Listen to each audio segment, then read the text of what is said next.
मनात वाईट विचार येत असतील तर हा एक मंत्र बोला.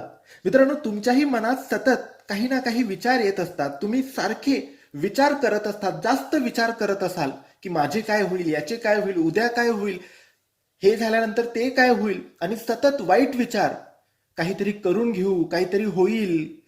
तर असे वाईट विचार जर तुमच्या मनात येत असतील आणि या वाईट विचारांपासून तुम्हाला लांब व्हायचे असेल, दूर व्हायचे असेल, तर तुम्ही तुमच्या मनाला शांत करून या एका मंत्राचा जप सकाळ संध्याकाळ 1 माळ करा. सकाळी 1 माळ आणि संध्याकाळी 1 माळ. जमत नसेल तर रात्री दुपारी जेव्हा वेळ मिळेल तेव्हा एकांतात बसा आणि या मंत्राचा जप जेवढा वेळ करता येईल तेवढा वेळ करा. हा मंत्र काही असा आहे: ओम नमो श्री स्वामी समर्थाय नमः.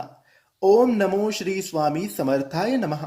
जसं आपण ध्यानाला बसतो तसं ध्यानाला बसा आणि या मंत्राचा जप करा. वाईट विचार लगेचच कमी होतील. श्री स्वामी समर्थ.